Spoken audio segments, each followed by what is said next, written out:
கேடு கட்ட அரசியல் வியாதிகள் இவங்கெல்லாம் அரசியல் வியாதிகள் ஏன் சொல்றேன்னா மக்களுக்கு பிடிச்ச வியாதி.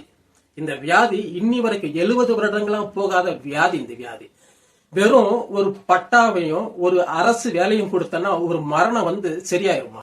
இதே இந்த அரசியல் வியாதிகள் கிட்ட நான் கேட்கறது என்னன்னா, உங்களுக்கு உங்க குடும்பத்துல ஒருத்தன் இதே மாதிரி கொன்னுட்டு அறநில பட்டாவும் ஒரு அரசு வேலையும் கொடுத்தனா நீங்க அது ஏத்துப்பீங்களா? மக்கள் கிட்ட ஒரு விஷயத்த நான் சொல்றேன், தயவு செய்து தட்டி கேளுங்க. நீங்க கேட்கறத விட்டுட்டு உங்களுக்கு கிடைக்கிற இந்த சின்ன ஒரு பட்டாவோ ஒரு வேலையோ கிடைச்சிச்சுன்னா உடனே அது சைலண்ட் ஆயிட்டு அதுக்கப்புறம் அதை மறந்து இன்னொரு சாவு வந்ததுக்கு அப்புறம் இன்னொரு டெத் நடந்ததுக்கு அப்புறம் தான் மக்கள் ஒவ்வொரு வாட்டி பொங்காதீங்க. ஒவ்வொரு விஷயத்துக்கும் கேள்வி கேட்க ஆரம்பிங்க. கேள்வி கேட்கலன்னா இங்க எல்லாமே எதுவுமே நடக்காது. தயவு செய்து கேள்விகள் கேட்க ஆரம்பிங்க. இன்னொரு கேள்வி இருக்கு. சாத்தான் குளத்துல நடந்த பிரச்சனைக்கு சூர்யா முதற்கொண்டு ஐஸ்வர்யா முதற்கொண்டு எல்லாருமே நண்டு சிண்டு எல்லா பிரபலங்களும் குரல் கொடுத்த எல்லாருமே இந்த அஜித்குமார் இறந்ததுக்கு யாருமே குரல் கொடுக்கல. ஏன்?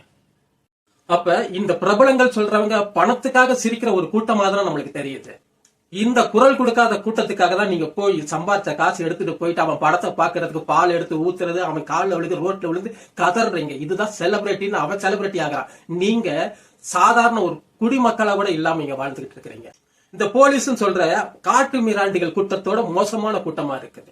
ஒரு உயிர்னு சொல்றது அவனுக்கு என்ன அவன இது மாதிரியா?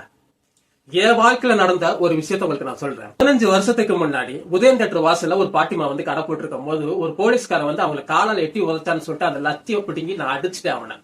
அவனை அடிச்சு அடுத்த நிமிஷமே போலீஸ் மொத்தமா இந்த ஜாயிண்ட கழட்டிட்டாங்க. இங்க எனக்கு இன்னி வரைக்கும் கொஞ்சம் அந்த ஜாயிண்ட் வலி இருக்கும்.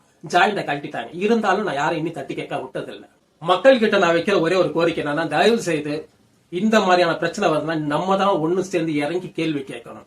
இங்க பிரபலம் கேள்வி கேட்பா, இங்க அரசியல் வியாதிகள் கேள்வி கேட்பாங்க. அரசியல் வியாதிகள் ஏதாவது கொடுப்பாங்க, காம்பன்சேஷன் கொடுப்பாங்கன்னு சொல்லி எதிர்பார்க்காதீங்க. அதே மாதிரி இந்த பிரபலமா இருக்கிற குரல் கொடுக்கறனால நம்மளுக்கு ஆஹா வெளிச்சம் கொடுக்கறான்னு எதுவுமே இல்லை. தயவு செய்து நம்ம தான் இறங்கி கேட்கணும். அதனால எந்த இடத்துலயும் நீங்க இறங்கி கேட்க தயங்காதீங்க.